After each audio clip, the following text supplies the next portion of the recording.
Hi everyone, in today's video I'm going to share Queen Elizabeth biography. Elizabeth 1952 was crowned head of state, head of the Commonwealth and Supreme Governor of the Church of England in 1952. She is the longest-serving British monarch and has presided over half a century of continual change both within the royal family, Great Britain and the Commonwealth.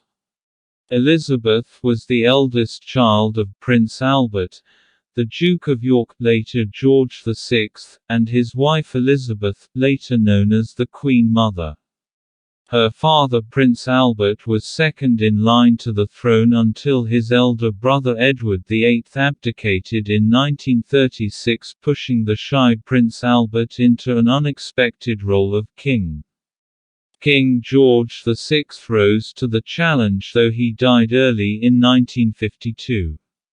Elizabeth was educated at home, along with her sister Princess Margaret. During the Second World War, they were evacuated to Balmoral and later Windsor Castle.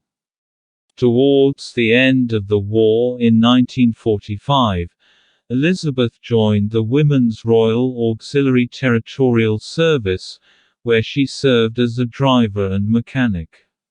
After the war, she increasingly stepped into her role of performing public service and made her first overseas trip to South Africa in 1947.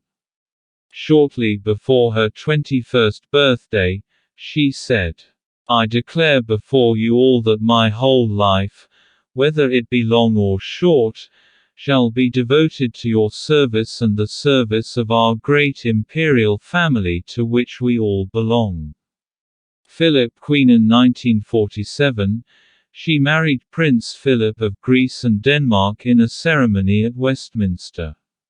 They had known each other for several years. Some were opposed to the union because of his foreign ties, but this was overcome by his service in the Royal Navy. They have been happily married for over 70 years, and their relationship is a source of mutual strength, even if Prince Philip has a reputation for letting slip the odd colorful remark about foreigners. Elizabeth gave birth to their first child in 1948, the future Prince Charles.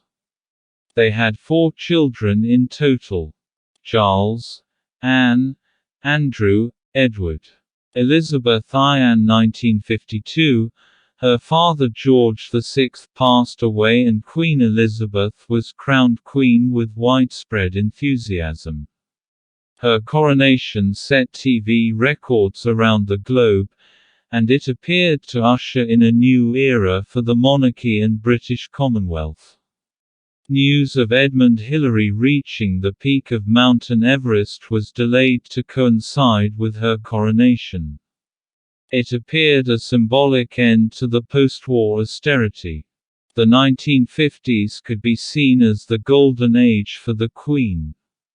Deference and Queen_Elizabeth_E respect to the royal family was still high, and the young Elizabeth looked like the fairy tale princess.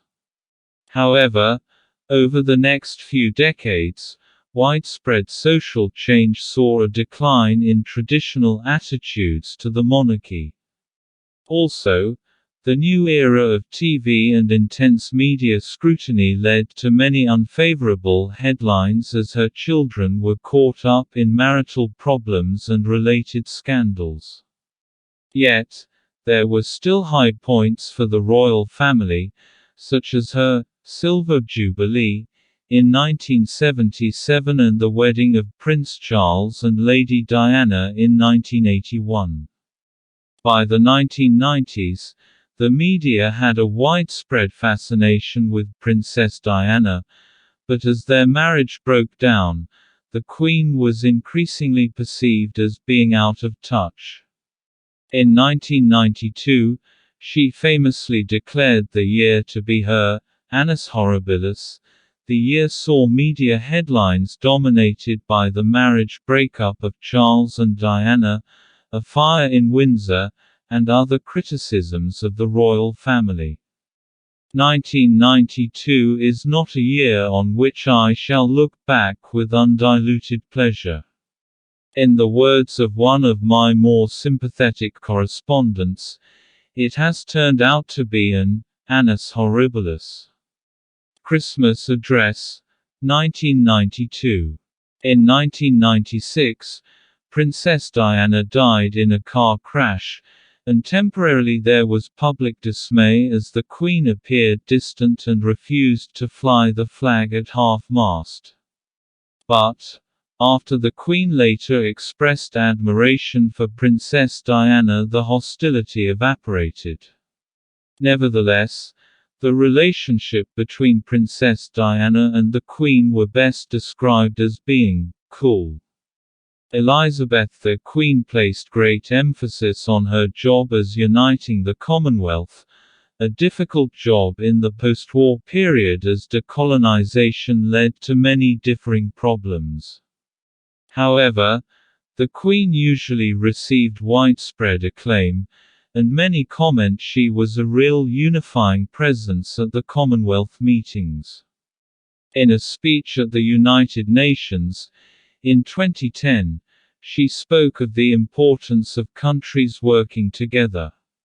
In tomorrow's world we must all work together as hard as ever, if we're truly to be United Nations. After the difficulties of the 1990s, the 2000s saw a resurgence in her popularity as the royal family put many difficulties behind them, and they were able to celebrate good news. If 1992 was her annus horribilis, 2012 was perhaps her annus mirabilis.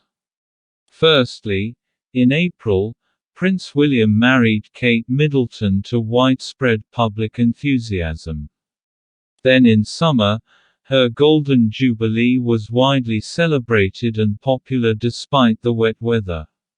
Finally, in July 2012, she took part in the opening ceremony of the London Olympics, which was a huge global success.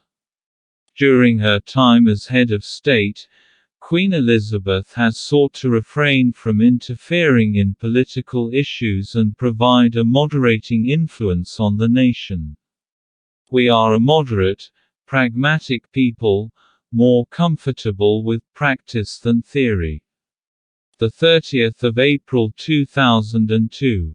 She is a committed Christian and often mentions her religious beliefs in her Christmas addresses. However, in her role as head of the Church of England, she has stated that she is committed to protecting the rights of all different faiths. The concept of our established church is occasionally misunderstood and, I believe, commonly underappreciated. Its role is not to defend Anglicanism to the exclusion of other religions. Instead, the Church has a duty to protect the free practice of all faiths in this country. During a speech at Lambeth Palace, despite passing 90 years, she is in relatively good health and shows no sign of passing the throne to her heir Charles early. Though in recent years, she has begun to cut back on public engagements. I hope you liked this video. If you like, then don't forget to like, share and subscribe for more such amazing videos.